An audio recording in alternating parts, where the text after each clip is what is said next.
Ulit-ulitin mo lamang ito at mababalisa siya sa sobrang pag-iisip sa inyo.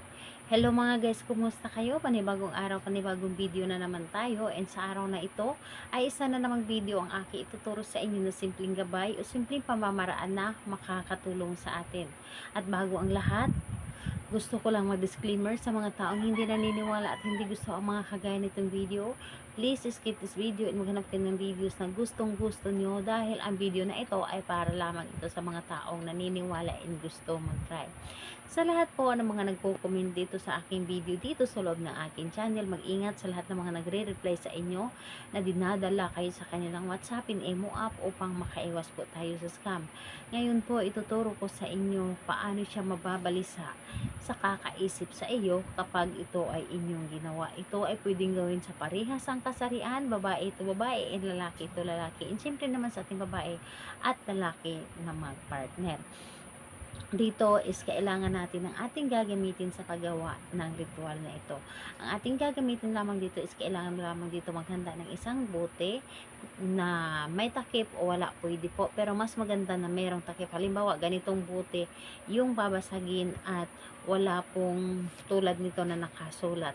So, isang bote or yung walang nakasulat na bote, yung cleared po dapat. And pwede po garapon. Pwede po yon, garapon na may takip. Kailangan din natin dito ng isang maliit na pirasong papel, syempre panulat at pamalo. So, yung mga stick lamang.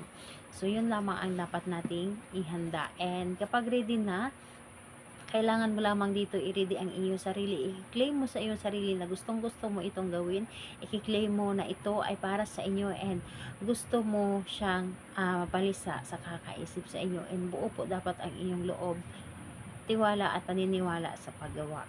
So, ayun po, kapag ready ka na, pwede mo na itong umpisahan. Ang gagawin mo lamang dito sa papel, isusulat mo lamang dito ang kanyang pangalan at apelyido. So, isusulat mo lamang dito ng isang bisis lamang, pangalan niya at apelyido. And kapag naisulat nyo na ito, ang kanyang pangalan at apelyido, i-roll mo lamang ito ng papunta po sa inyo. I-roll mo lamang. So, ayan, kapag na-roll mo na ito na papunta po sa inyo, ilagay mo ito dito sa loob ng bote. Ilagay mo ito sa loob ng bote and ayun po, kung merong takip, takpan po. And again po, mas maganda po na merong takip ang inyong bote na gagamitin. Kapag na-roll or naipasok nyo na ang papel dito sa loob ng bote at tinakpan nyo na ito, maaari nyo itong paluin. Pwede yung hanger, pwede yung mga stick, pwede po. And papaluin nyo siya ng 7 bisis and paulit-ulit mong sasambitin ang kanyang pangalan ng 7 bisis din.